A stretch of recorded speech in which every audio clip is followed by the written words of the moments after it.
So I totally understand that we aggravated, a lot of people. We made a lot of people feel very uncomfortable.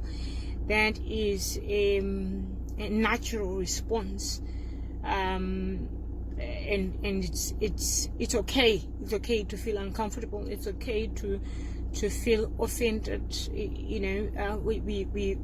I was expecting that, and I'm still expecting a lot of guns to come out for me.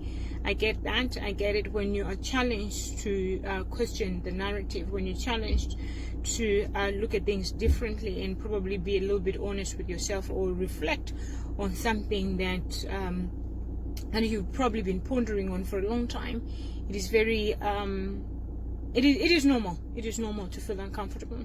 It is normal to feel challenged when something that you're passionate about is questioned, or when a belief is questioned.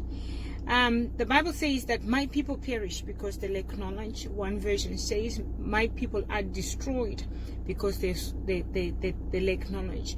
And one version actually says that where there is no vision, my people perish. Samson prays for wisdom. So what we see in that is, wisdom and knowledge are key to success. And it is something that we need as a society to move us forward.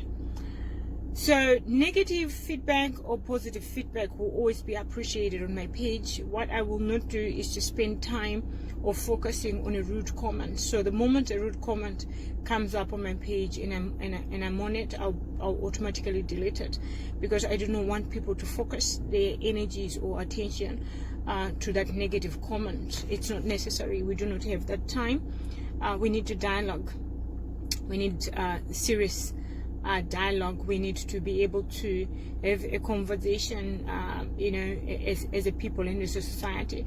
We're not going to agree on everything. It's impossible. The world is going through a great awakening, and Zimbabwe will not miss out on that. And I'm sure you will agree that 2020 is a year of great awakening. And it's not just me talking about what is going on to Zimbabwe. There are a lot of people.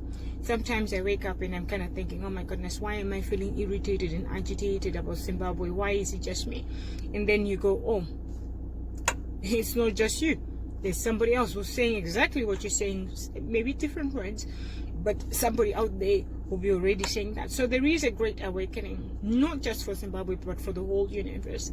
And I totally believe Zimbabwe is not going to miss out on that. We have to come together as a people, irregardless of parties. We have to come together to get our country out of this crisis.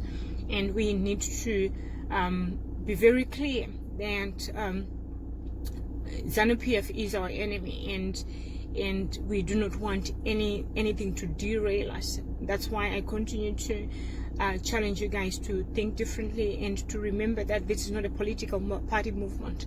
This is a Zimbabwean struggle, and a Zimbabwean struggle requires a Zimbabwean response, or a Zimbabwean a solution. And it is you and me that is going to bring Zimbabwe out of this crisis. We can do this. Definitely we can do this. And there is solutions.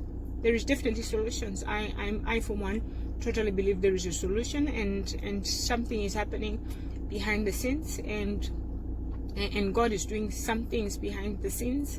I mean, people are doing things behind the scenes, and something is happening. So we just need to continue holding each other's hands, and let's just move forward, one foot in front of the other. That's what we're going to do.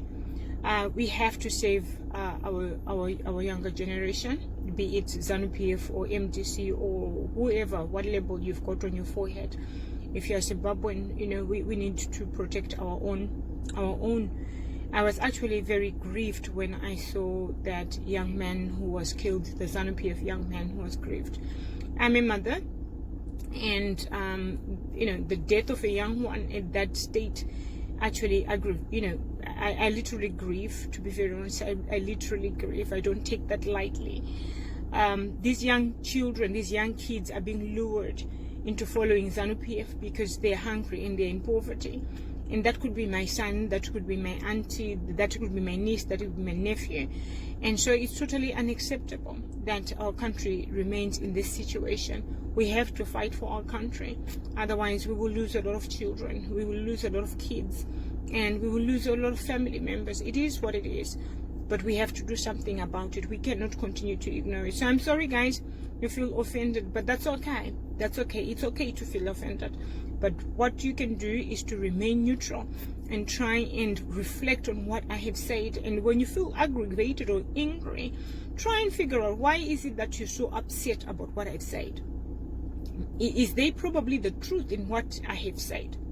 Try and reflect on that, and don't be emotional. Once we as a people want to, choose to move with emotions, that's when we make a lot of bad decisions.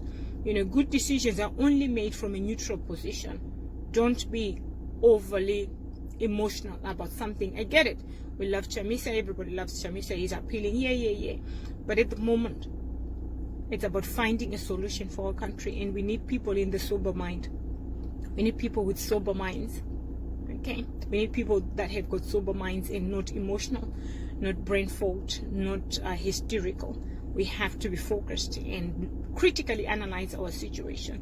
And for now, I'm saying this, that we are focused on the drama that is happening in Zanu PF. And while we focus on this drama that is happening in MDC, while we focus on the drama that is happening in Zanu PF actually and MDC, and following it and trying to figure it out and trying to interpret what is going on in MDC, the Zimbabwean people are suffering, and the Zimbabwean people's lives remain at risk, and that we will not accept. So that's why I'm saying the focus should not be on MDC, because it's not their struggle. They're struggling for power. They're struggling to be legitimate, but that's not our struggle. That's not the Zimbabwean struggle.